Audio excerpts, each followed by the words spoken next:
In this session, students, we are going to study about the cell. Cell कैसा दिखता है, cell की compositions के बारे में कुछ बातें हमने की थी लास्ट क्लास के अंदर. सेल वॉल बताया था आप लोगों को. सेल मेम्ब्रेन के बारे में भी कॉन्सेप्ट पढ़ा था. आज थोड़ा बेसिक्स ऑफ सेल्स यानी कि सेल के डिफरेंट साइजेस क्या हो सकते हैं, लार्जेस्ट सेल्स क्या है, स्मॉलेस्ट सेल क्या है. तो इस पर एक ये और सेल की जो हिस्ट्री है एग्जैक्टली जो थ्योरेटिकल पार्ट है उसको आज टैकल करेंगे और बेसिक चीजों को समझते हुए आगे की तरफ मूव करेंगे. बिकॉज हम वन और two question asked generally from this question और बच्चे जनरली गलत कर देते हैं. तो गलत नहीं करना है, कोशिश करना है सारे क्वेश्चन सही हो. So this is what you can see here. We have a cell. ये एक एनिमल सेल का डायग्राम है. यूकैरियोटिक कहा गया है. यूकैरियोटिक का मीनिंग होता है कि वेल डिफाइंड न्यूक्लियर सेल. तो यहाँ यूकैरियोटिक सेल में आप you can see this is the nucleus exactly. ये पोर्शन आप देखोगे दिस इज द न्यूक्लियस. ये double membrane wall cell structure double membrane यहाँ प्रेजेंट है इस न्यूक्लियर कलर पोर्शन में. तो this is the nucleus exactly you can see. इसके अलावा इस यूकैरियोटिक सेल में पहली बात तो यही है कि आपके पास जितने भी यूकैरियोटिक सेल्स होंगी उनके पास वेल डिफाइंड न्यूक्लियस होगा जैसे कि इस कैल्शियम में दिखाया हुआ है. प्लस यूकैरियोटिक सेल्स के अंदर बच्चों मेम्ब्रेन बाउंड सेल ऑर्गेनल्स भी प्रेजेंट होंगे. अब मेरा कहने का मतलब मेम्ब्रेन बाउंड सेल ऑर्गेनल का मतलब ऐसे सेल ऑर्गेनल्स जिनके पास अपनी खुद की मेम्ब्रेन्स हैं, चाहे वो डबल मेम्ब्रेन है या वो सिंगल मेम्ब्रेन प्रेजेंट है. तो we can say your eukaryotic cell double membrane bound as well as single membrane bound cell organelle. थोड़ा आइडिया लेते हैं. यहाँ पे ये आप ये देखते हैं ये आपका माइटोकॉन्ड्रिया है. माइटोकॉन्ड्रिया एक ऐसा स्ट्रक्चर है जिसके पास अपनी खुद की मेम्ब्रेन होती है, वो भी डबल मेम्ब्रेन होती है. तो माइटोकॉन्ड्रिया हो गए सब एनर्जी प्रोड्यूसिंग यूनिट्स हैं, एनर्जी बनाते हैं एटीपी के फॉर्मेट में. हमें यहाँ पर गोल्जी बॉडी भी दिख रहे हैं. ठीक है, गोल्जी बॉडी मिलेंगे. राइट, गोल्जी बॉडी के अलावा एंडोप्लाज्मिक रेटिकुलम है, ये भी मेम्ब्रेन बाउंड सेल ऑर्गेनल्स है. राइबोसोम भी मिलेंगे लेकिन राइबोसोम ऐसे स्ट्रक्चर है जिनकी अपनी खुद की मेम्ब्रेन होती है. जो डॉट डॉट दिख रहे हैं सब राइबोसोम्स हैं. These are the membrane less structure. तो सेल के अंदर you will found double membrane bound cell organelles, you will found single membrane bound cell organelle and you will also found ऐसे cell organelle जिनकी अपनी खुद की membrane नहीं होती यानी मेम्ब्रेन लेस सेल ऑर्गेनल्स होते हैं. जैसे राइबोसोम है. बहुत अच्छा क्वेश्चन पूछा था ये, तो आपको पता भी होना चाहिए. चलो ये वाला पॉइंट हमें क्लियर होता है.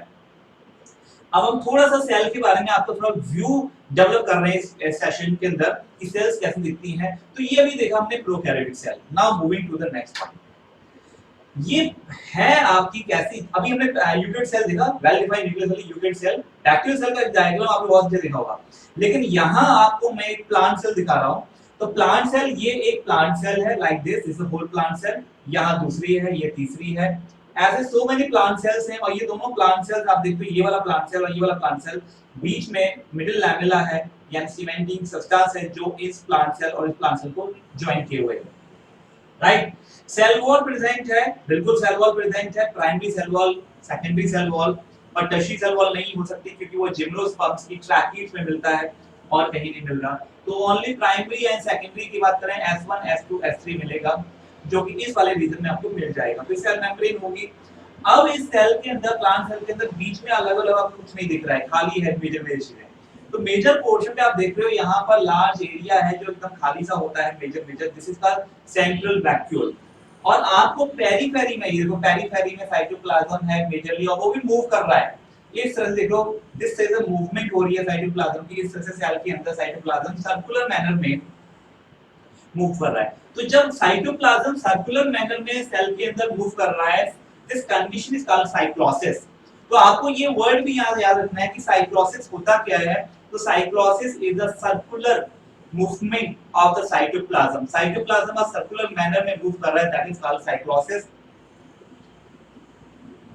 राइट, तो साइक्लोसिस ऑब्जर्व है, शो हो रही है. साइक्लोसिस का मीनिंग क्या होता है? सर्कुलर मूवमेंट ऑफ साइटोप्लाज्म, जिसकी वजह से सेल ऑर्गेनल्स जो दिख रहे हैं इसके अंदर वो भी सर्कुलर मैनर में राउंड इस तरह से सेल वॉल के पेरिफेरी सेल मेम्ब्रेन के पेरिफेरी साइड्स में, मतलब अंदर साइड में, बाहर की तरफ नहीं, अंदर साइड में सर्कुलर मैनर में मूव कर रहे हैं.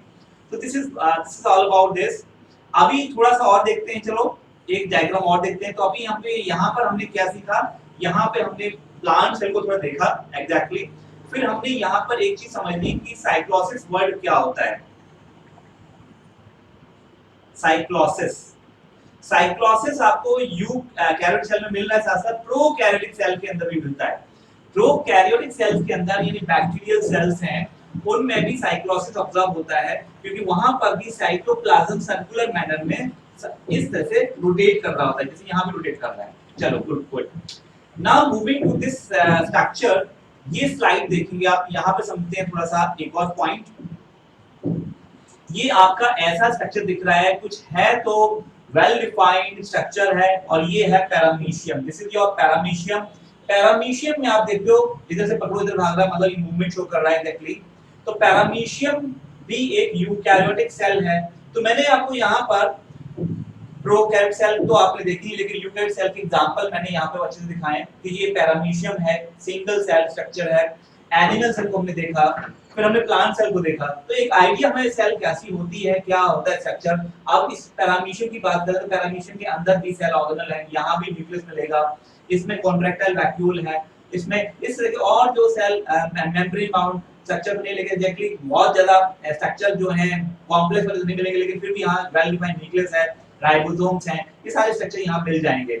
और न्यूक्लियस भी दो होते हैं, इसमें एक मेगा न्यूक्लियस होता है, एक माइक्रो न्यूक्लियस होता है in case of paramecium, right. चलो आगे चलते हैं, कुछ चीजों को और समझते हैं। अब समझते हैं हम थोड़ा सा हिस्ट्री के रिगार्डिंग, यानी सेल जो बेस क्वेश्चन आते हैं उनको भी थोड़ा समझ लेते हैं। हिस्ट्री में सबसे पहला पॉइंट आता है अल्फानोकॉटी। अल्फानोकॉटी ने क्या किया था? अल्फानोकॉटी ने क्या किया 1772 के दौरान लिविंग स्ट्रक्चर जो होता है सेल, मतलब observe living structure in cell, cell के अंदर कुछ ऐसे स्ट्रक्चर जो लिविंग हैं, जो लिविंगनेस के रिस्पांसिबल हैं, उसके बारे में कुछ इंफॉर्मेशन दी। अल्फानोकॉटी पे बहुत क्वेश्चन नहीं आता, लेकिन एफ फोंटाना और दुजार्डिन पे क्वेश्चन आ चुका है। पर हिस्ट्री की बात करते हैं तो रिलेटेड है, तो we should know this word कि हाँ ये साइटोलॉजी, सेल के स्ट्रक्चर से, लिविंगनेस से रिलेटेड स्ट्रक्चर है। चलिए, एफ फोंटाना 1781 में डिस्कवर द न्यूक्लियोलस। अब ये वर्ड आ गया न्यूक्लियोलस, तो न्यूक्लियोलस होता क्या है आपको ये पता होना चाहिए। तो मैं आपको यहाँ पे ड्रॉ करता हूँ डायग्राम छोटा सा, nucleolus. Anybody know about the nucleolus, please tell me. Yes बच्चों, न्यूक्लियोलस का कुछ आइडिया है तो न्यूक्लियोलस के बारे में बता सकते हो कि what is nucleolus? Any idea about it? See this is our cell. अगर मैं इसको सेल डिजाइन कर लूं लाइक दिस, राइट, इस सेल वॉल मान लीजिए बना दिया हमने, प्लांट सेल ही कंसीडर किया है, एनिमल सेल की भी बात कर सकते हो, कोई दिक्कत नहीं है, लाइक दिस। ओके, हमारे पास हमने कहा this is our nucleus. Assume कर लेते हैं कि मेरा न्यूक्लियस है सेल का, डबल मेम्ब्रेन बाउंड सेल के अंदर में डबल मेम्ब्रेन बाउंड स्ट्रक्चर है, राइट। डबल मेम्ब्रेन दिखा रहा हूं साथ साथ में, तो ये मैंने डबल मेम्ब्रेन दिखा दी like this and so, right. So this is our nucleus। अब न्यूक्लियस के इनसाइड, ये मेम्ब्रेन हो गया, पूरा स्ट्रक्चर न्यूक्लियस हो गया, चलो ठीक है, इजी है। न्यूक्लियस के inside, the region inside nucleolus where the probability of finding genetic material is maximum। Meaning ये हुआ न्यूक्लियस के अंदर वो रीजन या वो एरिया जहां बच्चों मैक्सिमम अमाउंट में जेनेटिक मटेरियल मिलने की प्रोबेबिलिटी सबसे ज्यादा होती है, उस पोर्शन को, उस रीजन को न्यूक्लियोलस कहते हैं। तो मैंने चलो यहाँ पर एक कलर से पर्टिकुलर आपका एक स्ट्रक्चर बना दिया, यहाँ मैंने दिखा दिया कि यार इस वाले रीजन में कुछ डीएनए पड़ा हुआ है, प्रोबेबिलिटी ज्यादा है, बाकी इधर और इधर जो है बाकी जगह पे नहीं दिख रहा डीएनए, यहाँ ज्यादा दिख रहा है। तो इस पर्टिकुलर रीजन को मैं क्या कह दूंगा, this particular region is called, this region is called nucleolus. इस रीजन को क्या कहूंगा जो यहाँ पर है न्यूक्लियोलस। तो न्यूक्लियोलस की डेफिनेशन हो गई कि the region inside nucleus where the probability of finding genetic material is maximum, तो ये रीजन मेरा न्यूक्लियोलस हो गया। तो हमारे जो फोंटाना दोस्त थे, एफ फोंटाना, उन्होंने 81 में डिस्कवर किया था बच्चों न्यूक्लियोलस को, और कौन सी सेल में डिस्कवर किया था?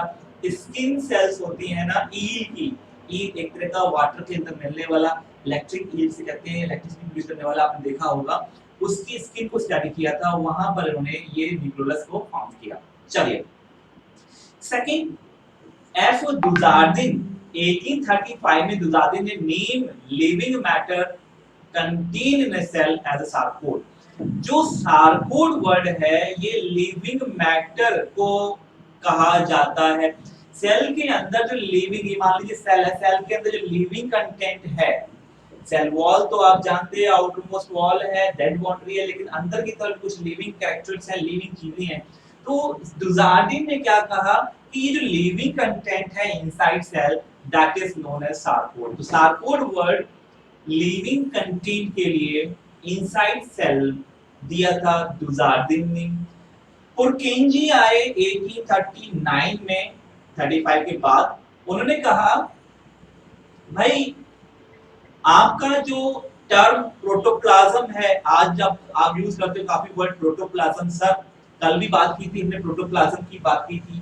तो हमने ये भी कहा था आपसे कि लिविंग जूस को इंडिकेट करता है, यानी कि ये जो प्रोटोप्लाज्म वर्ड है ये लिविंग जूस को कहा जाता है, यानी लिविंग जूस है लिविंग कंटेंट की बात।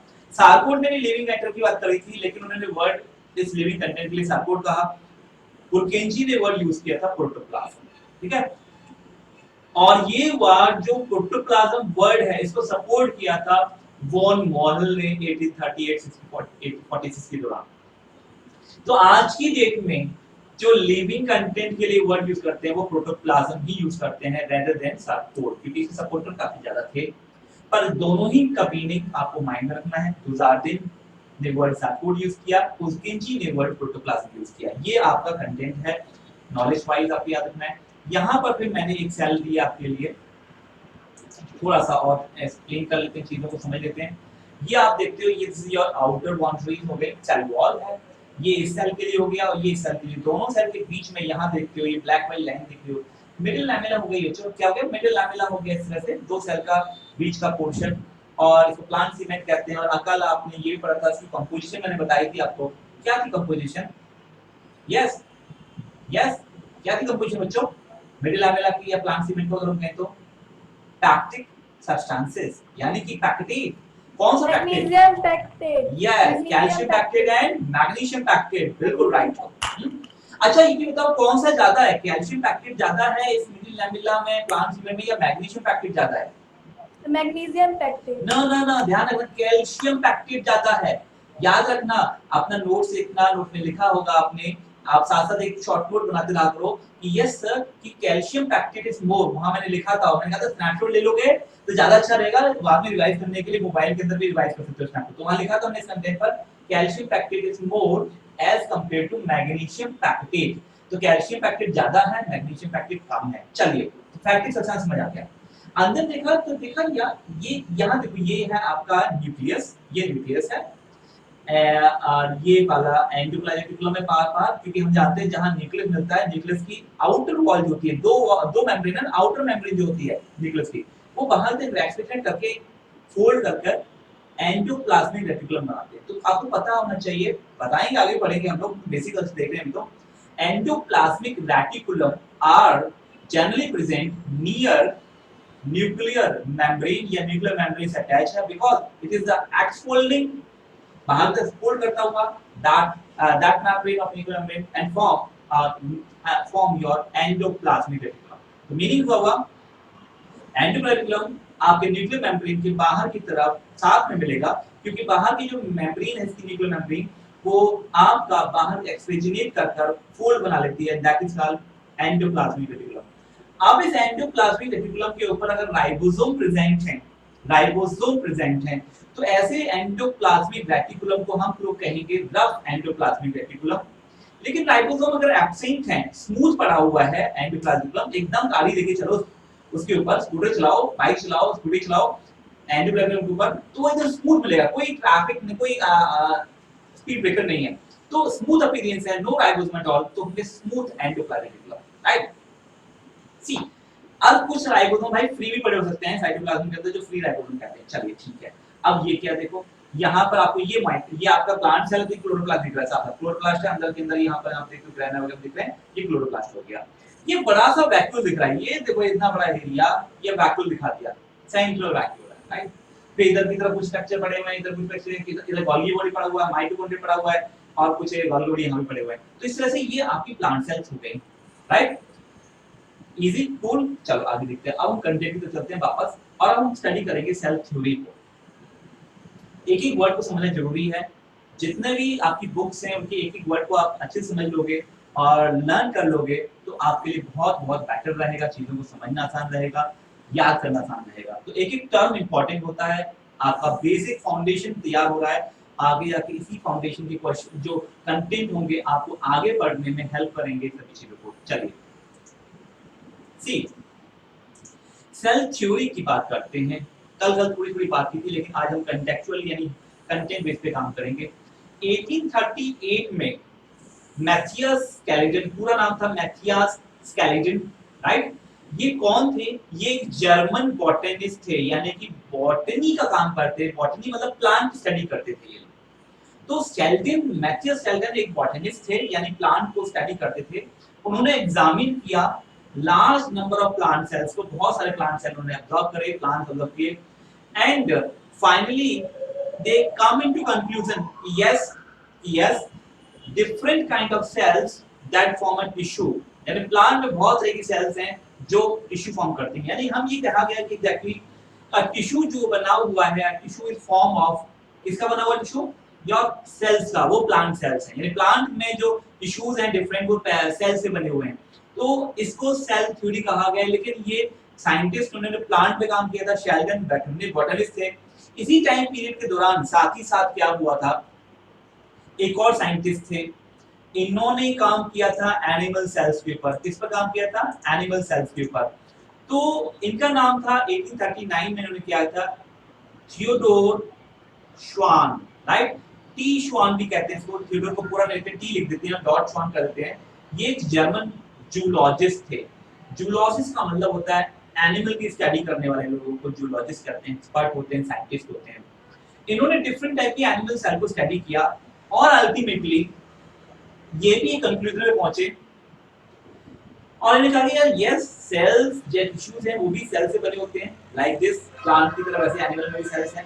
ओके, तो इनका कंक्लूजन क्या था कि they study different type of animal cell and reported that cell had a thin outer layer which is today known as plasma membrane. Cell के बाहर एक मेम्ब्रेन होती है, सेल पर एक आउटर मेम्ब्रेन होती है हर एक सेल में, जिसको आज की डेट में प्लाज्मा मेम्ब्रेन कहते हैं। ये इनका भी कंक्लूजन था। He also concluded that based on the study on plant tissue, कुछ स्टडी इनकी प्लांट पर भी थी पर मेजर स्टडी इनकी एनिमल सेल पर थी, ठीक है? That presence of cell wall is a unique character of plant cell।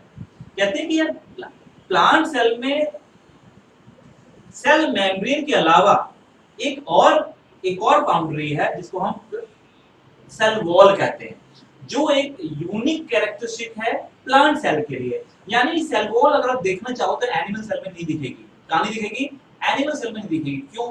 क्योंकि वो एनिमल सेल में सेल वॉल मिलती नहीं है, वो प्लांट सेल का कैरेक्टर है। तो इन्होंने, श्वान ने ये भी स्टडी करके बताया कि हाँ ऐसा है। तो श्वान प्रपोज हाइपोथेसिस। अब ये हाइपोथेसिस इन्होंने प्रपोज कर डाली, यानी इनके पास कोई एक्सपेरिमेंटल प्रूफ तो था नहीं, इसलिए जो भी कंक्लूजन साइंटिस्ट अपनी स्टडी से निकाल रहे होते हैं और उसका कोई एक्सपेरिमेंटल प्रूफ नहीं दे पा रहे होते हैं, उसको हाइपोथेसिस कहते हैं। लेकिन अगर वो अपनी हाइपोथेसिस को सपोर्ट कर दें एक्सपेरिमेंटल प्रूफ के थ्रू, तो वो थ्योरी बन जाती है। ये बेसिक डिफरेंस है बच्चों, हाइपोथेसिस और थ्योरी में अंतर क्या होता है। बच्चे क्या पूछते हैं सर इसका मीनिंग क्या है हाइपोथेसिस? तो जैसे मान लीजिए मैंने अपनी स्टडी करी और स्टडी करने के बाद मैंने कंक्लूजन में निकला और मैंने स्टेटमेंट दे दी, मेरे से पूछा गया यार इसका कोई एक्सपेरिमेंटल प्रूफ है आपके पास? तो मैंने कहा यार अभी तो नहीं है, मैं काम कर रहा हूं उस पे एंड जब होगा बताऊंगा। तो अभी ये हाइपोथेसिस होगा। लेकिन जब मैंने अपनी हाइपोथेसिस को अपने एक्सपेरिमेंट की हेल्प से प्रूफ कर दिया, बता दिया कि हाँ ऐसा होता है, तो now we use word theory, right? चलो, तो अब श्वान ने प्रपोज की अपनी hypothesis that bodies of animal and plant are composed of cells and the product of the cell. कि एनिमल के बॉडी में या प्लांट की बॉडी में जो बनी होती है वो किस सेल से बनी होती है, साथ ही सेल के प्रोडक्ट्स भी होते हैं, ये उन्होंने कहा। तो दोनों काम शेल्डिन एंड श्वान, शेल्डिन जो कि एक बॉटनिस्ट थे, श्वान एक जूलॉजिस्ट थे, दोनों का काम लगभग एक जैसा था, इसलिए दोनों को मिला के एक फॉर्मुलेशन बनाया गया कि जो सेल थ्योरी दी गई शेल्डिन एंड श्वान दी गई। दैट्स व्हाई दैट इज हमारा कंक्लूजन करता है। अब एक लाइन है हमारे पास इस पॉइंट को समझने का कि शेल्डन एंड श्वान टुगेदर फॉर्मुलेटेड सेल थ्योरी पर this theory however did not explain as to how new cell were formed। इन्होंने कुछ एक्सपेरिमेंट भी करे और अवर की हाइपोथेसिस जो थी थ्योरी में फॉर्मुलेट हो चुकी थी, तो इन्होंने दोनों ने मिलकर एक थ्योरी दे दी, that is what cell theory. चलो, लेकिन सेल थ्योरी तो दी इन्होंने, लेकिन ये नहीं बता पाए, दोनों मिलकर ये भी नहीं बता पाए, डिड नॉट एक्सप्लेन, ये आपको पता होना चाहिए क्या चीज, how new cells are form. New cells कैसे बनती हैं, ये वाला जो फंडा था, न्यू सेल कहां से आती है, क्या मेथड है न्यू सेल्स के फॉर्मेशन का, न्यू सेल्स कैसे बनेगा, तो ये वाला पॉइंट हमारे दोनों साइंटिस्ट नहीं बता पाए। आप बता सकते हो सेल्स, नई सेल्स कैसे बनती है, प्री एग्जिस्टिंग सेल से आती है सर, डिवाइड करके बनती है, जो पहले से एग्जिस्टिंग सेल थी उसमें माइटोसिस हुआ, डिवाइड हुआ, ए माइटोसिस हुआ, डायरेक्ट सेल डिवीजन हुआ या इनडायरेक्ट सेल डिवीजन हुआ और नई सेल बन गई। ये नई सेल बनने का तरीका होता है न्यू सेल। तो cell come from pre existing cell, पर ये वाली बात हमारी ये दोनों साइंटिस्ट एक्सप्लेन नहीं कर पाए। तो क्वेश्चन ये फॉर्मुलेट होता है कि शेल्डन एंड श्वेन ने क्या ये प्रूफ कर दिया था कि how the new cell are formation, how new cells are form, कि नई सेल कैसे बनती है, क्या इन्होंने एक्सप्लेन किया था, तो आंसर था नहीं एक्सप्लेन कर पाए थे, ये did not explain this phenomena, they how the new cells are form, they did not explain this phenomena. चलिए, ये पॉइंट समझ आता है। अब थोड़ा आगे स्टडी किया गया थोड़ा सा, तो जब आगे स्टडी किया गया तो हमें एक साइंटिस्ट मिले, रुडोल्फ विर्को। रुडोल्फ विर्को 1855 में एक्सप्लेन किया उन्होंने, भाई क्या एक्सप्लेन किया, सेल डिवाइड करते हैं, यस सेल क्या करते हैं, सेल डिवाइड करते हैं और नए सेल बनते हैं। मान लीजिए ये सेल मेरे पास है, ये पेरेंट सेल है, एग्जैक्टली मान लेता हूं ये इसका समथिंग, आप अंदर नहीं सेल 1 कह दिया, पेरेंट सेल कह दिया हमने इसको, राइट। ये सेल डिवाइड कर रहा है तो इसका न्यूक्लियस डिवाइड कर रहा होगा, पहले न्यूक्लियस डिवाइड कर जाएगा, तो दो न्यूक्लियस बने और फिर साइटोप्लाज्म डिवाइड करते हैं, तो अल्टीमेट रिजल्ट मेरे पास आएगी we find two cells, एक सेल ये आ गई, एक सेल ये आ गई, इस तरह से दो सेल फॉर्म हो गई, इसका न्यूक्लियस ये है। तो इस पेरेंट सेल से डॉटर सेल्स फॉर्म हो गई, डॉटर सेल्स फॉर्म हो गई, राइट। तो ये डॉटर सेल्स आपके दोनों, तो पेरेंट सेल से बनी है, किस प्रोसेस के थ्रू बनी है, तो आंसर इज डिवीजन, डिवाइड किया है, क्या किया है, डिवाइड हुआ है, और जब डिवीजन हुआ यहाँ पर, राइट, वो सेल डिवीजन और न्यूक्लियर डिवीजन। तो जब वर्ड आता है, वैसे इन्होंने डिवाइड का कैसे हुआ इतनी होता, लेकिन हाँ नई सेल बनती है पहले वाले सेल से, and this is known as एक आपका कांसेप्ट बन गया, एक्सप्लेन किया गया कि how the new cells are formed. The new cells are formed by the tissue cell and this is omnis cellula e cellula, omnis cellulae e cellulae, यानी कि cell come from pre existing cell. He modified the hypothesis of Sheldon and Schwann and gave the cell theory in final shape। अब जो cell theory आया एक final shape में था, जिसको हम आज के लिए समझते हैं। तो यहाँ पर रुडोल्फ विर्को की जो कांसेप्ट थी सेल थ्योरी पर, ये आपको ये भी कह रही थी कि cell, every organism tissue cell के बने हुए हैं, बॉडी सेल की बनी हुई है, और साथ में ये भी एक्सप्लेन कर रही थी कि नई सेल जो बन रही है वो प्री एग्जिस्टिंग सेल से बन रही है, यानी कि सेल का फॉर्मेशन भी बता रहे थे। तो दैट इज व्हाई ये मॉडिफिकेशन था आपकी शेल्डन एंड श्वान की थ्योरी का। ठीक है, क्या ये पॉइंट क्लियर हो गया पॉइंट बच्चों, इजी।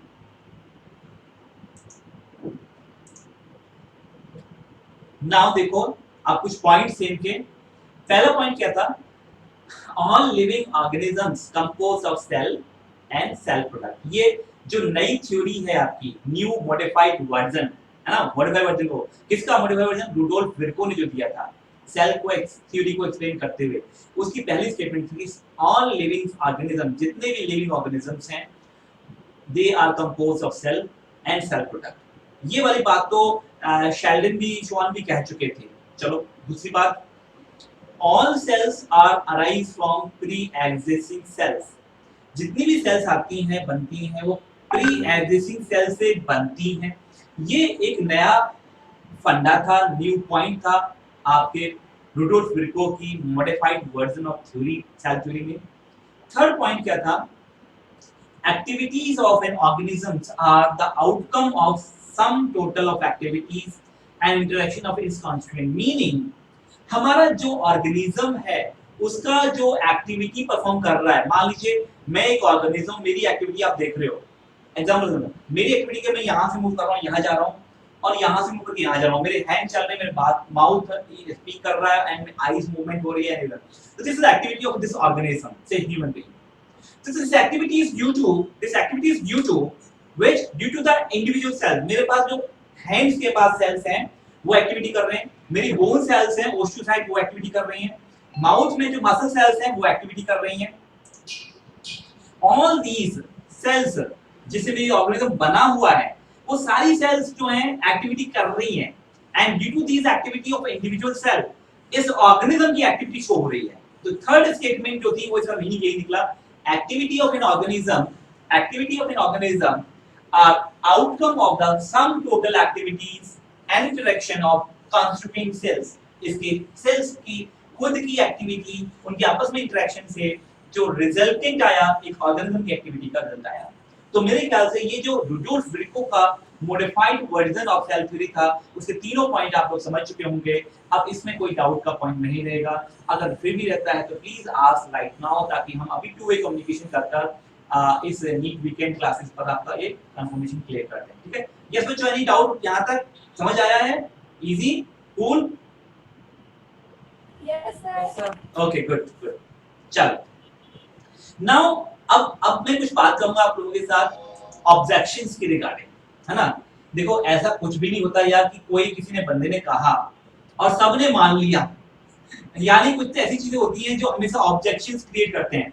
ये तो सबके माइंड्स थॉट्स अलग अलग हैं। कोई कहता है यार ये जो फंडा दिया है इन्होंने रुडोल्फ विर्को ने, इसमें ये गलती है, इसमें ये गलती है, ये ऐसा नहीं होना चाहिए, ऐसा होना चाहिए। तो सम ऑब्जेक्शंस भी थे सेल थ्योरी के। तो ऑब्जेक्शंस क्या थे पूरी सेल थ्योरी के, उसके बारे में बात कर लेते हैं यहाँ पर। सी पहला फर्स्ट ऑब्जेक्शन आ गया, क्या था वो कि independent metabolic machinery is absent in virus. बिल्कुल सही बात थी। वायरस को हम ना तो लिविंग मानते हैं ना ही नॉन लिविंग मानते हैं, और आपको याद होगा वायरस को कनेक्टिंग लिंक माना जाता है लिविंग और नॉन लिविंग का। यानी वायरस किसी इस ऑब्जेक्ट के ऊपर मान लीजिए रखा हुआ है, ये ऑब्जेक्ट है आपका टेबल पे रखा हुआ है, मान लीजिए वायरस से भरा हुआ है, वो आउटसाइड है, किसी लिविंग सेल के अंदर नहीं है। तो ये वायरस आउटसाइड एनवायरनमेंट में एक नॉन लिविंग है। कैसा है? नॉन लिविंग है। वो ग्रो नहीं कर सकता, वो मल्टीप्लाई नहीं कर सकता, वो मेटाबॉलिक एक्टिविटी शो नहीं कर सकता, पहला पॉइंट। लेकिन जब ये वायरस किसी ह्यूमन बॉडी के या एनी लिविंग सेल के अंदर, कौन ह्यूमन बॉडी बताओ यार, एनी लिविंग सेल के अंदर चला जाए, जैसे वायरस किसी बैक्टीरिया एक लिविंग सेल्स में चला जाए, तो बैक्टीरिया की जो मशीनरी है, बैक्टीरिया का साइटोप्लाज्म में जो मशीनरी है, जो उसका सेटअप है, उसको यूज करता है यार वायरस, और मल्टीप्लाई भी करता है, ग्रो भी करता है। तो ऐसा वायरस जो बैक्टीरिया को इन्फेक्ट कर पाए, बैक्टीरियोफेज कहते हैं। वायरस एनिमल सेल को भी इन्फेक्ट करते हैं, वायरस प्लांट सेल को इन्फेक्ट करते हैं, वायरस फंगल को इन्फेक्ट करते हैं, बहुत सी चीजों को इन्फेक्ट करते हैं, राइट। तो बात ये आई, फंडा ये निकल के आया कि यस इंडिपेंडेंट मेटाबॉलिक मशीनरी आपके वायरस पर एब्सेंट है, सो वायरस आल्सो डू नॉट ओबे। तो वायरस जो है ओबे नहीं करता, वायरस नहीं आता सेल थ्योरी के अंदर, क्योंकि अगर सेल थ्योरी के अंदर आता है तो उसको अपने आप डिवाइड करना चाहिए, उसको अपने आप उसकी मेटाबॉलिक एक्टिविटी शो करनी चाहिए आउटसाइड एनवायरनमेंट में, लेकिन वायरस बेचारा ऐसा नहीं कर सकता है ना। तो दैट्स व्हाई वायरस एक ऑब्जेक्शन था आपकी सेल थ्योरी के लिए। तो हमने कहा virus do not obey the cell theory, cell lineage, omnis cellula e cellula को फॉलो नहीं करता कि it come from this cell, तो यानी उसकी ये इस थ्योरी को फॉलो नहीं करता है। चलो second point objection, nucleus is absent in prokaryotic cell. चलो मानता हूं मैं, हमारे पास प्रोकैरियोट में न्यूक्लियस एब्सेंट है। वेल डिफाइंड न्यूक्लियस का मतलब क्या होता है? ऐसा स्ट्रक्चर जिसके पास अपनी मेम्ब्रेन हो और वो genetic carrier, genetic material carry करता हो, ठीक है, और डबल मेम्ब्रेन कहा था न्यूक्लियस को। तो न्यूक्लियस आपके प्रोकैरियोट सेल में एब्सेंट था, लेकिन instead of this nucleoid genophore present है। अब ये न्यूक्लियोइड जीनोफोर क्या है? अगर मैं डायग्राम बनाऊं बैक्टीरियल सेल का यहाँ पर, तो आपको थोड़ा सा पॉइंट क्लियर हो जाएगा। थोड़ा सा अच्छा सा बनाते हैं डायग्राम, सुंदर सा डायग्राम विद सुंदर से स्टूडेंट्स, अच्छे स्टूडेंट्स के लिए। सी हियर, ये मेरे पास है बैक्टीरियल सेल बच्चों। वन सेकंड कनेक्ट कर लेते हैं इसको भी।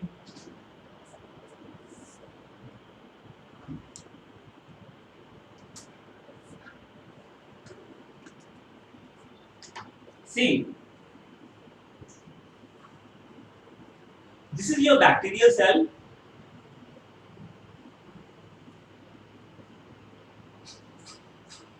बैक्टीरियल सेल में we know that bacterial cell wall होता है, बिल्कुल होता है, बना दिया, चलो बैक्टीरियल सेल वॉल बना दिया, कैप्सूल कहते हैं इसे हम लोग।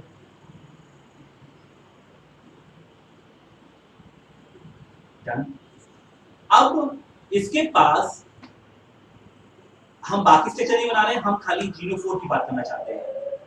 हमारे पास इसके अंदर कुछ जेनेटिक मटेरियल इस तरह से पड़ा हुआ है, सर्कुलर मैनर में, ऐसे क्रोमोसोम के फॉर्मेट में ये पड़ा हुआ है। इसको कहते हैं जेनोमिक डीएनए। जीनोमिक डीएनए है। ये जीनोमिक डीएनए किसी मेम्ब्रेन से बाउंड नहीं है, यानी जीनोमिक डीएनए के चारों तरफ कोई मेम्ब्रेन नहीं है, ये फ्रीली पड़ा हुआ है साइटोप्लाज्म ऑफ बैक्टीरियल सेल के साइटोप्लाज्म में, ये पड़ा हुआ है जीन। इस जीनोमिक डीएनए के सराउंड में कोई भी न्यूक्लियर मेम्ब्रेन नहीं है, तो ये न्यूक्लियस तो बना नहीं, न्यूक्लियस तो नहीं बना, पर इस स्ट्रक्चर को हम कह सकते हैं क्या, we use the word, this structure, whole structure के लिए न्यूक्लियोइड वर्ड यूज किया गया। क्या यूज किया गया वर्ड पूरे स्ट्रक्चर के? न्यूक्लियोइड।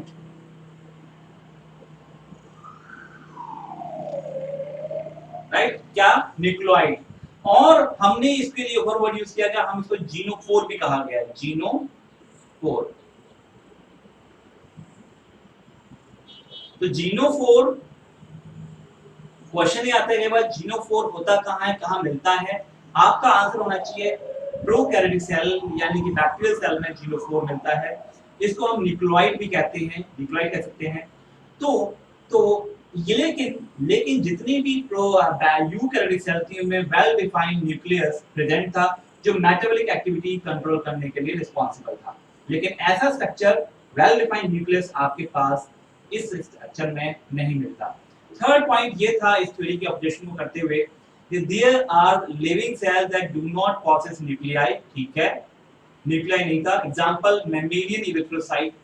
अगर हम आरबीसी की बात करें या सीक्यू की बात करें, ये दोनों ऐसी सेल हैं, है तो यूकैरियोटिक सेल है, दोनों ही आरबीसी, आपकी बॉडी की आरबीसी जिनमें हीमोग्लोबिन होता है, दिस आरबीसी इरिथ्रोसाइट्स को कहा जाता है, इसके पास न्यूक्लियस नहीं होता, ई न्यूक्लियस होता है। तो दैट्स व्हाई अब न्यूक्लियस नहीं है तो इसको फिर इन्होंने आपकी सेल थ्योरी को कैसे फॉलो किया, इसका वजह बताऊंगा मैं क्या होता है। सी क्यूब में भी न्यूक्लियस नहीं था, लेकिन जो बेसिक फंडे थे कि यार न्यूक्लियस होना जरूरी है, तो आपकी सी क्यूब में भी न्यूक्लियस नहीं है और मेचोसिटी में न्यूक्लियस नहीं है और इथोसाइट में भी नहीं है, तो ये भी एक ऑब्जेक्शन के फॉर्मेट में अराइज हुआ अपनी सेल थ्योरी को लेकर। तो these are the some point which are objecting the cell theory, nucleoid का प्रेजेंट होना, virus do not come into category of cell theory, and साथ ही साथ कि आपके जो मैमेलियन सेल हैं, आरबीसीज हो गया, इरिथ्रोसाइट्स कहता है, एज वेल एज जो plants with the seed cubes चलती हैं, उनके पास भी न्यूक्लियस नहीं होता, even though they are eukaryotic cell. Eukaryotic cell है तो न्यूक्लियस होना चाहिए लेकिन नहीं होता, दैट इज ऑब्जेक्शन अगेंस्ट। तो ये वाला पॉइंट हमें थोड़ा माइंड में रखना है चीजों को लेकर।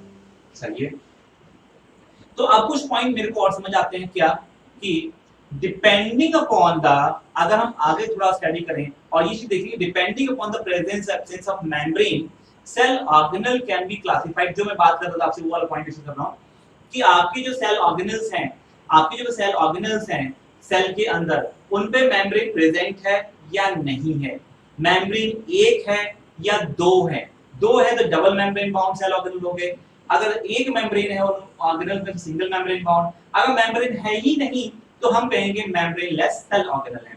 तो पहली बात आती है हमारे पास नॉन मेम्ब्रेनस सेल ऑर्गेनल, यानी कि ऐसे सेल ऑर्गेनल जो आपकी सेल के अंदर मिलते हैं लेकिन इनके पास अपनी कोई मेम्ब्रेन नहीं है, that's why they are called non membranous cell organelle. आपको याद रखना है, क्वेश्चन आता है इसमें से आया हुआ, ये वाला क्वेश्चन यहां पे आया हुआ है, ये नीट का क्वेश्चन था।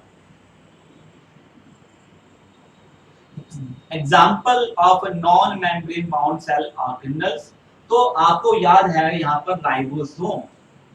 राइबोसोम के पास कोई मेम्ब्रेन नहीं होती अपने, ribosome not bound by any membrane, they are present in prokaryotic cell में भी होता है राइबोसोम और यूकैरियोटिक सेल में भी होता है राइबोसोम। थोड़ी सी राइबोसोम के बारे में बात कर लें कि जब ये राइबोसोम की कहानी यहाँ आई है, तो मेरा इसी के साथ एक दो चीज और बताता हूं आपको, बाकी इंडिविजुअल हम टॉपिक पढ़ेंगे राइबोसोम जो वहां पर डिस्कस करेंगे। Ribosome is composed of RNA and protein, ये आरएनए और प्रोटीन का बना होता है बच्चों। किसका बना होता है? आरएनए एंड प्रोटीन का। इसलिए राइबोसोम को राइबो न्यूक्लियोप्रोटीन भी कह सकते हैं। क्या कहते हैं? आल्सो कॉल्ड राइबो न्यूक्लियोप्रोटीन भी कहा जाता है इसको। राइबोसोम प्रोटीन सिंथेसिस में इन्वॉल्व होते हैं, इन्वॉल्व इन प्रोटीन सिंथेसिस। थोड़ा idea, protein synthesis is involved in protein synthesis, right? क्या? राइबोसोम। राइबोसोम अगर और इनको स्टडी किया गया तो ये देखा गया राइबोसोम के बारे में, यार ये प्रोकैरियोटिक सेल में मिल रहा है और ये यूकैरियोटिक सेल में मिल रहा है। लेकिन प्रोकैरियोटिक सेल में मिलने वाला राइबोसोम का जो सेडिमेंटेशन कोएफिशिएंट आया, जब उसको एक सेडिमेंटेशन कोएफिशिएंट क्या होता है कि आपको सेंट्रीफ्यूज किया सेल ऑर्गेनल्स को, उनमें राइबोसोम भी था, तो प्रोकैरियोटिक सेल को भी सेडिमेंट किया, यूकैरियोटिक सेल को भी सेडिमेंट करके देखा, तो देखा सबका प्रोकैरियोटिक सेल का जो सेडिमेंटेशन कोएफिशिएंट आ रहा था वो 70 था। S मतलब सेडिमेंटेशन कोएफिशिएंट कहा गया। तो राइबोसोम जो प्रोकैरियोटिक सेल में मिले थे उनको 70S कहा गया, और जो राइबोसोम यूकैरियोटिक सेल के अंदर मिल रहे थे, वैसे यूकैरियोटिक सेल में दोनों तरह के मिलते हैं, 70S वाले भी और 80S वाले भी, तो 80S कहा गया। इसका सेडिमेंटेशन कोएफिशिएंट थोड़ा ज्यादा था। तो राइबोसोम भी आप स्टडी करोगे तो 70S टाइप का मिलेगा और 80S टाइप का मिलेगा। इसकी डिटेल स्टडी हम लोग स्टडी करेंगे जब हम राइबोसोम में डील करेंगे। तो राइबोसोम के बारे में थोड़ी इंफॉर्मेशन दी है ताकि आपको ये राइबोसोम नया ना लगे। You should know all these things about the ribosome. चलिए थोड़ी सी बात आगे करते हैं हम लोग। अभी हमने मेम्ब्रेन लेस सेल ऑर्गेनल को पढ़ा था, मेम्ब्रेन जिसमें नहीं थी। Now we are talking about single membrane bound cell organelle, ऐसे सेल ऑर्गेनल जिनके पास सिंगल मेम्ब्रेन थी, राइट? सिंगल मेम्ब्रेन बाउंड थे वो सेल ऑर्गेनल। कौन से थे जो सिंगल मेम्ब्रेन बाउंड थे? ये आपको याद रखना है, आपको पता होना चाहिए, राइट? Number 1 vacuole. वैक्यूल जो आपके सेंट्रल वैक्यूल के फॉर्म में प्रेजेंट होता है, they may be present in the form of food vacuole या कॉन्ट्रैक्टाइल वैक्यूल के फॉर्म में प्रेजेंट होगा। तो vacuole is single membrane bound, clear है? फूड वैक्यूल हो सकता है ये, अगर ये फूड स्टोर कर रहा है तो जिसको नोन एज फूड वैक्यूल। अगर ये आपका एक्सक्रीशन ऑस्मो रेगुलेशन में इन्वॉल्व है, जैसे कि आपका ये अमीबा के अंदर मिलता है, इस केस में पैरामीशियम मिलता है, तो उसको हम कॉन्ट्रैक्टाइल वैक्यूल कहते हैं। कॉन्ट्रैक्टाइल वैक्यूल कहा जाता है वहां पे इसको। तो ये सिंगल मेम्ब्रेन बाउंड है फूड। और सेंट्रल वैक्यूल, अगर प्लांट की बात करें तो सेंट्रल वैक्यूल यहाँ मिलता है हमें। सेंट्रल वैक्यूल भी आपका कैसा है बच्चों? It is again single membrane. तो आपके वैक्यूल कैसे फॉर्मेट में हो अलग-अलग ऑर्गेनिज्म में, they are single membrane bound cell organelle. चलो ये क्लियर हो गया। लाइसोसोम आप जानते हो एक तरह का सुसाइडल बैग है, ये एंजाइम रखता है अपने पास ताकि किसी भी चीज को ये डाइजेस्ट कर पाए, को डिग्रेड कर पाए। तो लाइसोसोम भी सिंगल मेम्ब्रेन बाउंड है। इसको डिटेल में पढ़ेंगे जब हम लाइसोसोम को स्टडी करेंगे। गोल्गी एपरेटस ये पैकेजिंग करने में इन्वॉल्व होता है, ये बहुत सारे रॉ मटेरियल पैक करके एक फाइनल पैकेजिंग देता है। गोल्गी एपरेटस ये भी single membrane bound cell organelle है। एंडोप्लाज्मिक रेटिकुलम जिसकी दो कैटेगरी होती है, आरईआर एंड एसईआर, जो जनरली मिलती हैं आपके पास न्यूक्लियर मेम्ब्रेन से अटैच होती हुई, में सिंगल मेम्ब्रेन बाउंड है। तो they are all these are what they are present, सारे के सारे ये जो स्ट्रक्चर देख रहे हो आप सिंगल मेम्ब्रेन बाउंड वाले, ये सब बच्चों यूकैरियोटिक सेल के अंदर ही मिलते हैं। ये प्रोकैरियोटिक सेल में नहीं मिलेंगे। कभी देखा है माइटोकॉन्ड्रिया, कभी देखा है आपकी गोल्गी बॉडी को, वैक्यूल को, लाइसोसोम को, गोल्गी बॉडी को किसी बैक्टीरिया के अंदर नहीं होंगे, बिल्कुल नहीं होंगे, क्योंकि वहां पर मेम्ब्रेन लेस सेल ऑर्गेनल मिलेगा, राइबोसोम मिल सकता है, ये नहीं मिलेंगे। आगे चलते हैं। सी क्या यहां तक पॉइंट क्लियर है आपको? Double membrane bound cell organelle आपको याद रखने हैं। ये सिंपल पॉइंट आगे पढ़ते तो ज्यादा पास थोड़ा सा आइडिया होना चाहिए, right? Double membrane cell organelles में जिनके पास अपनी खुद की दो मेम्ब्रेन है, outer membrane and inner membrane, example लिया माइटोकॉन्ड्रिया, एग्जांपल लिया क्लोरोप्लास्ट, ये दोनों ही डबल मेम्ब्रेन बाउंड है। इसके अलावा न्यूक्लियस जो होता है इसका पास भी डबल मेम्ब्रेन होती है, ये भी double membrane bound cell component कहते हैं, रेदर देन ऑर्गेनल इसको सेल कंपोनेंट कहा जाता है। ठीक है, चलिए अब थोड़ी बात की जाए सेल साइज को लेकर। इस पे क्वेश्चन एक बार आया था तो आपके माइंड में क्लियर होना चाहिए सेल साइज क्या चीज है, क्या आप किस साइज का, किस सेल का कितना साइज किस रेंज में आता है, ये थोड़ा आइडिया आपके पास होना चाहिए बच्चों। तो सबसे पहले बात करते हैं माइटोप्लाज्मा का, आ चुका है इसके बारे में क्वेश्चन। स्मॉलेस्ट सेल है ये, सबसे छोटी सेल है, इसको पीपीएलओ कह सकते हैं, प्लूरो निमोनिया लाइक ऑर्गेनिज्म। पूरा पूरा पूरा कंप्लीट पूरा का पूरा आपको नेम इसको याद करना है, फुल फॉर्म याद करना है, pleuro pneumonia like organism, P P L O. I think this point is clear.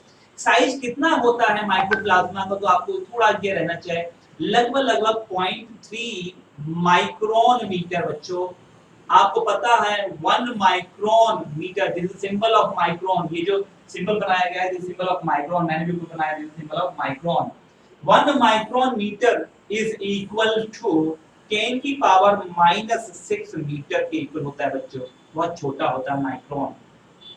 तो आपका जो पीपीएलओ है, प्लूरोनिमोनिया लाइक ऑर्गेनिज्म, जिसको माइकोप्लाज्म कहते हैं, it is your 0.3 micron metre, right. ये माइकोप्लाज्मा है, टाइप ऑफ माइकोप्लाज्मा है, हैविंग साइज, आपका थोड़ा साइज बढ़ते हुए ये यहां तक वेरी कर जाते हैं साइज। बैक्टीरिया पे और बड़ा साइज है, बैक्टीरिया माइकोप्लाज्म से बड़ा होता है, 3 से लेके 5 माइक्रोन मीटर तक का इसका साइज हो सकता है, 3 से 5।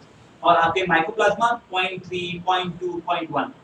लार्जेस्ट सेल की बात करते हैं, सिंगल सेल है, आइसोलेटेड है, सिंगल सेल और लार्जेस्ट है, लार्जेस्ट है, लॉन्गेस्ट नहीं है, ध्यान देना, लार्जेस्ट है, लॉन्गेस्ट नहीं है। तो एग ऑफ ऑस्ट्रिच आपको पता ही होगा, सबसे बड़ा सिंगल सेल है ऑस्ट्रिच का सेल, एग जिसे कहा जाता है, this is largest one. Human RBC की बात करते हैं, तो ये आरबीसी का जो डायामीटर है 7 माइक्रोन मीटर डायमीटर में होता है। लेकिन अगर हम बात करते हैं लॉन्गेस्ट सेल की, लार्जेस्ट और लॉन्गेस्ट में डिफरेंस है, लार्जेस्ट साइज वाइज है, लॉन्गेस्ट लेंथ वाइज है, लेंथ वाइज सबसे लंबी cell, right. This is your nerve cell, neurons, neurons are longest cell. तो बच्चों ये आइडिया आपके माइंड में थोड़ा रहना चाहिए, longest is neuron, largest cell egg of ostrich, bacteria का साइज है 3 से 5 माइक्रोमीटर, और माइकोप्लाज्मा इन सबका साइज 0.1, 0.2, 0.3 माइक्रोमीटर के आसपास रहेगा। सबसे स्मॉलेस्ट 0.3 प्लूरोनिमोनिया लाइक ऑर्गेनिज्म। आगे चलते हैं, अब मेरे पास कुछ रिलेटेड चीजें हैं आप लोगों के लिए, क्या सी upper limit of cell size, जैसे जैसे सेल का साइज बढ़ता गया, जैसे सेल का साइज बढ़ता गया, वॉल्यूम बढ़ता गया, ये सेल का साइज और वॉल्यूम का बढ़ना कुछ फैक्टर पे डिपेंडेंट था, कुछ ऐसे पॉइंट से जिनकी वजह से, कुछ फैक्टर थे जिनकी वजह से आपका सेल का साइज या वॉल्यूम डिफाइन हो रहा था। पहला फैक्टर क्या था जो आपके सेल के साइज को या वॉल्यूम को डिफाइन कर रहा था, वो था मेटाबॉलिक रेट। क्या बच्चों? मेटाबॉलिक रेट या मेटाबॉलिक एक्टिविटी। इस वर्ड से आपको थोड़ा सा पता होना चाहिए मेटाबॉलिक या एक्टिविटी है क्या। जैसे मान लीजिए हम कहते हैं किसी पर्सन का इसका मेटाबॉलिज्म बहुत अच्छा है, यानी ये जो भी खाता है डाइजेस्ट कर लेता है, बॉडी में लगता भी अच्छा है, यानी कि मेटाबॉलिक एक्टिविटी ज्यादा है, सेल के अंदर रेस्पिरेशन अच्छा हो रहा है, ब्रेकडाउन ऑफ मॉलिक्यूल अच्छा हो रहा है, और डाइजेशन भी अच्छा हो रहा है, उस सेल्स के अंदर न्यूट्रिशन का एब्जॉर्प्शन भी अच्छा हो रहा है, तो उसका मतलब मेटाबॉलिक एक्टिविटी अच्छी है इसकी, राइट। एनर्जी कंज्यूम बहुत हो रही है उसके अंदर, अच्छे से बन रही है, कंज्यूम हो रही है। तो हमने कहा जितनी सेल छोटी होगी ना, मेटाबॉलिक एक्टिविटी सेल में ज्यादा मिलती है जहां पर सेल का साइज छोटा होता है। Smaller the cell size, smaller the molar activity and metabolic activity would be larger, longer, यानी more the metabolic activity in a cell, that means size of the cell would be smaller। दूसरी बात, nucleocytoplasmic ratio मतलब क्या? Nucleus हो गया ऊपर की तरफ, नीचे हो गया साइटोप्लाज्म, हो गया साइटोप्लाज्म। ये जो रेशियो है न्यूक्लियस से साइटोप्लाज्म की रेशियो, मतलब मान लीजिए मेरे पास ये सेल है, इस सेल के अंदर ये न्यूक्लियस है जी, ठीक है, मेम्ब्रेन बाउंड न्यूक्लियस है, चलो ठीक है बना दिया, ये कंटेंट पड़ा हुआ इसका। तो न्यूक्लियस हो गया ये इसके साथ जो पड़ा हुआ है ये सारा साइटोप्लाज्म है। This is the remaining portion, this cytoplasm, this is nucleus. तो साइटोप्लाज्म हो गया यहां। तो कहते हैं न्यूक्लियोसाइटोप्लाज्मिक रेशियो जो है metabolically active cell are small. हम जानते हैं जो मेटाबॉलिकली एक्टिव सेल वो छोटी होती हैं। As small cell have higher nucleocytoplasmic ratio, meaning nucleus का अमाउंट उतना रहता है, जेनेटिक कंटेंट उतना ही है, लेकिन साइटोप्लाज्म का अमाउंट कम है। क्योंकि सेल कैसी है, जैसे मान लो तो ये बनाया मैंने, दूसरी सेल बना ली। इसमें बताओ कौन सी सेल बड़ी है कौन सी सेल छोटी, बताओ। ये न्यूक्लियस बनाने वाले मान लीजिए, ठीक है। ये सेल 1 है, दिस इज सेल 1, ये सेल 2 है। कौन सी सेल छोटी है कौन सी बड़ी है? सर सेल 1 बड़ी है, सेल 2 छोटी है। सेल 1 के अंदर जो न्यूक्लियस का अमाउंट है, चलो वो रहा यहाँ पर, और न्यूक्लियस 2 में यानी कि साइड के अंदर जो भी निकलता है, तो न्यूक्लियस का अमाउंट लगभग मैं बराबर दिखा रहा हूँ।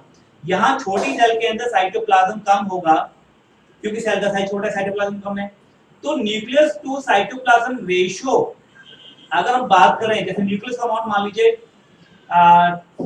यहाँ पे 2n है, अगर जेनेटिक कंटेंट की बात करें तो 2c कह सकता हूं मैं, और साइटोप्लाज्म को मैं पर्टिकुलर अमाउंट यहाँ ज्यादा है, तो ये डिनोमिनेटर वाला ज्यादा होगा, ऊपर वाला कम है। यानी कि ये जब नीचे वाला पोर्शन साइटोप्लाज्म ज्यादा है तो आपको जब डिवाइड करोगे तो ये वैल्यू कम आती चली जाएगी, कम हो जाएगी। तो लार्ज साइज सेल में जो लार्ज साइज सेल हैं, लार्ज सेल्स हैं, उनमें N/C रेशियो या न्यूक्लियस टू साइटोप्लाज्म रेशियो कितनी होगी? कम होगी, इज लो, ठीक है। स्मॉल साइज सेल में, स्मॉल सेल्स में N/C रेशियो कैसी होगी? N/C रेशियो कैसी होगा? ज्यादा होगा। क्यों ज्यादा होगा?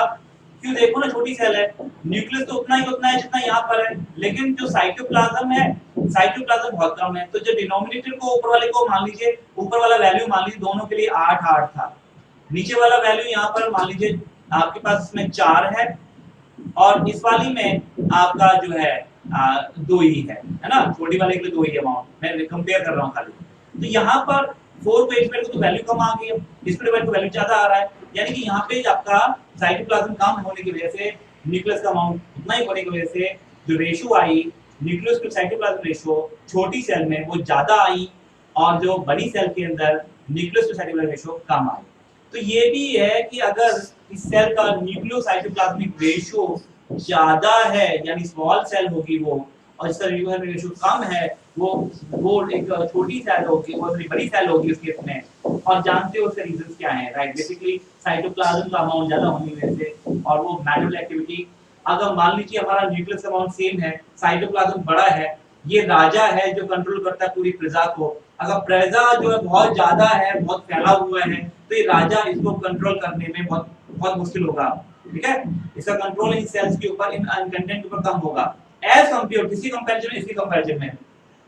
ये राजा है और उसकी प्रजा थोड़ी सी है, तो सबको पूछता रहेगा सब तुम ठीक ठाक हो, सब ठीक ठाक हो, ये छोटी सेल है, छोटा सा प्रदेश है था, तो यहाँ पर कंट्रोल अच्छा होता है एज कंपेयर टू यहाँ पर। तो इसलिए कहा मेटाबॉलिक एक्टिविटी जो होती है इन सेल में बहुत अच्छी होती है, मेटाबॉलिक एक्टिविटी इस सेल में इतनी अच्छी नहीं होती, क्योंकि मेटाबॉलिज्म को कंट्रोल करने वाला कौन होता है? न्यूक्लियस ही होता है, दैट इज द रीजन। तो ये आप मेरे ख्याल से पॉइंट आप समझ गए होंगे, नहीं समझोगे तो आप कैन आस्क राइट नाउ, और बाद में पूछ सकते हो anytime you can ask your questions। बच्चों ये वाला पॉइंट क्लियर हुआ क्या? मेटाबॉलिक एक्टिविटी के बारे में, न्यूक्लियोसाइटोप्लाज्मिक रेशियो होता क्या है, छोटी सेल में क्या होगा और बिगर सेल में क्या होगा। डन? Yes sir. ओके, ये कुछ सेल्स है मेरे पास, आरबीसी रेड ब्लड सेल्स। आप जानते हैं आरबीसी कैसी होती है? बाइकॉन्केव होती है, राइट। डब्ल्यूबीसीज में एमोबॉइड शेप कहा जाता है, इसकी प्रॉपर शेप डिफाइन नहीं होती है, राइट, डिफाइन नहीं होती, एमोबॉइड कहा गया। न्यूक्लियस इसके अंदर देखो तो मल्टी लोब होता है, ये आपकी व्हाइट ब्लड सेल्स हैं, monocyte, neutrophil, eosinophil, lymphocyte and all this. Then this is your columnar cell, जो लंबी होती है, columnar epithelial cell, long and narrow cell, different shape of cells हैं। ये आपका डायग्राम है आपके न्यूरॉन का, नर्व सेल का, जिसमें डेंड्राइट्स हैं और ये एक्सॉन बहुत लंबा सा जा रहा है, तो लंबी सी सेल है, लॉन्गेस्ट सेल है नर्व सेल। यहाँ पर ये ट्रैकीड दिखाया गया है। ट्रैकीड ऐसी होती है जनरली आपके वेस्कुलर बंडल्स में मिलती है ट्रैकीड्स, राइट? तो ये ट्रैकीड्स के परफोरेटेड दिखा रखा है। और यहाँ पर मेसोफिल सेल प्लांट की दिखाई हुई, जहाँ पिगमेंट्स बहुत ज्यादा होते हैं, क्लोरोप्लास्ट वगैरह बहुत सारा मिलता है, फ्लोरोसिस पर फॉर्म करती हैं। ये मेसोफिल सेल्स है, राउंड एंड ओवल शेप में होती हैं। तो ये डिफरेंट टाइप की सेल हैं, डिफरेंट टाइप के शेप्स हैं जो हम यहाँ पर स्टडी कर रहे हैं। अब कुछ क्वेश्चन देख लीजिए, थोड़ा टाइम बचा आपके पास, I think 4 minutes you have in this class right now, so you can do some question, तो try करो इस क्वेश्चन को अटेम्प्ट करने की, इन्हीं कंटेंट की बेस पर है। Give me the right answer, try करो, पढ़ के देखो पहले, और अपने अपने आंसर कमेंट में भी डाल सकते हो आप, और you can also just point करके हाँ से इसका आंसर ये होगा। Viruses are exception to cell theory, but they have some characteristic of living things. Virus exception है सेल थ्योरी के लिए, लेकिन फिर भी सब कैरेक्टरिस्टिक शो करता है लिविंग थिंग की, but it have some character living thing. What is this characteristic, वो कौन सी कैरेक्टरिस्टिक है जो ये शो करता है? तो यस, मेरे पास ऑप्शन आया है एक 1, Abhijit Anamika. Okay, they are made up of many specialised cells. Okay, they contain genetic material. Okay, they reproduce by mitosis and they contain chlorophyll. जब आपको ऐसा कुछ लगे तो आपको सोचना पड़ेगा कि यार क्या हो सकता है कि वायरस आर एक्सेप्शन है सेल थ्योरी का, चलो समझ आता है, but have some characteristic of living things, which one of this is correct? कौन सी कैरेक्टरिस्टिक है जो लिविंग थिंग्स की है?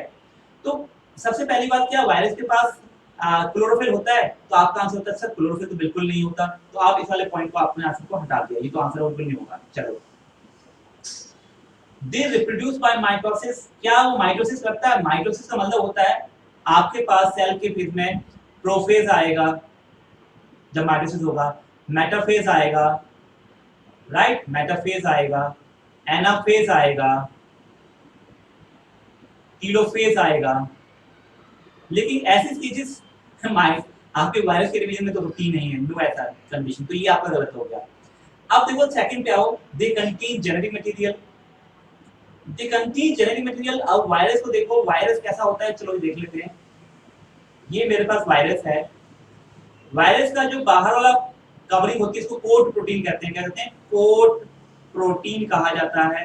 कोट प्रोटीन से बना होता है, इसको हम कैप्सिड कहते हैं। Generally coat protein this is ultimately forming the capsid.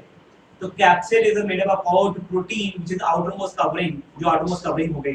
अंदर की तरफ यहाँ पे एक लिपिड का लेयर भी हो सकता है, और इसके बाद यहाँ पे प्रेजेंट हो सकता है जेनेटिक मटेरियल। चलिए, जेनेटिक मटेरियल आपका जनरली वायरसेस में आरएनए जेनेटिक मटेरियल मेजरली होता है, but it may also contain DNA भी हो सकता है genetic material. Some viruses also have DNA as a genetic material.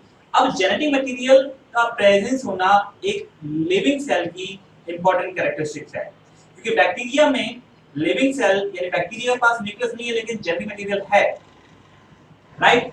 Plant cell में जेनेटिक मटेरियल है, एनिमल सेल में जेनेटिक मटेरियल है। तो इस बात पर हम काफी हद तक पॉइंट पे सहमत हो सकते हैं। चलो एक फर्स्ट ऑप्शन और इसको देख लेते हैं। They are made up of many specialised cell. क्या वायरस बहुत सारी सेल का बना होता है? नहीं, वो तो सिंगल सेल स्ट्रक्चर होता है पहली बात तो, और वो भी इतनी स्पेशलाइज्ड नहीं है। मेनी तो वर्ड गलत हो गए यहाँ पर, मेनी पॉइंट से आपका फर्स्ट आंसर गलत हो गया। तो राइट आंसर बच्चों सेकंड वाला बनेगा, जो अप्रोप्रिएटली बहुत बेटर है, क्योंकि आपका वायरस मेनी स्पेशलाइज्ड सेल से बना होता है, इसलिए वो मतलब आपका, और क्या ये एक लिविंग कैरेक्टरिस्टिक है? नहीं।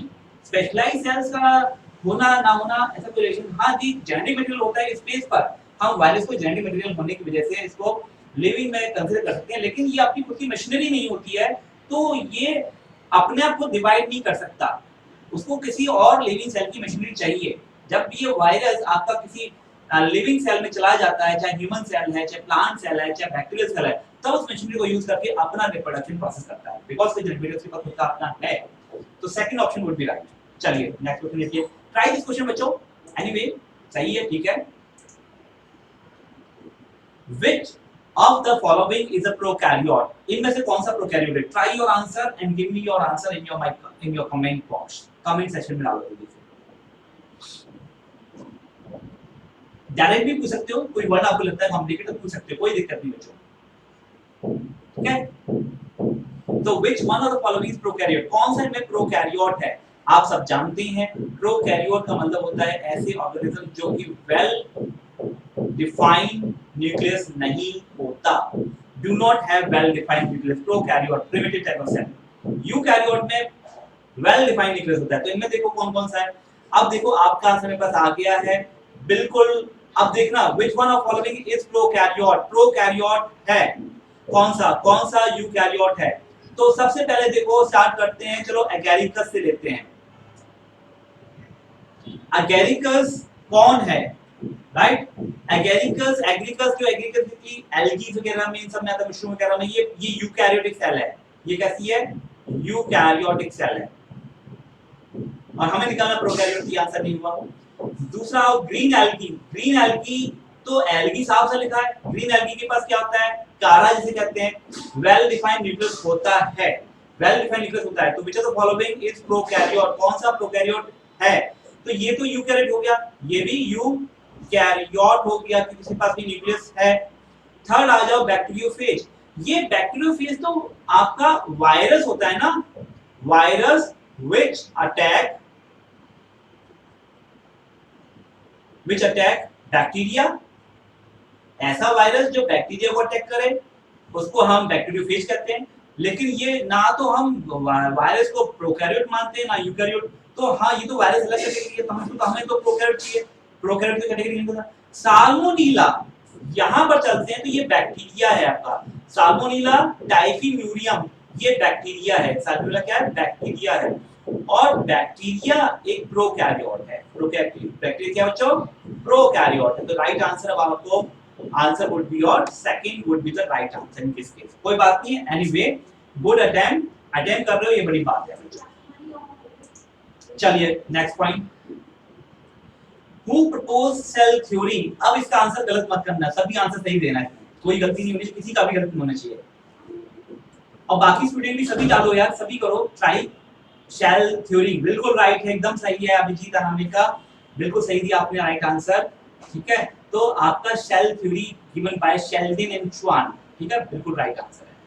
शेल्डिन एंड श्वान बिल्कुल राइट है। Easy, cool, done. Next question, main difference between plants and animal cell is. इस क्वेश्चन को भी अटेम्प्ट कर दो जल्दी से। मेन डिफरेंस क्या होता है plant cell and animal cell में?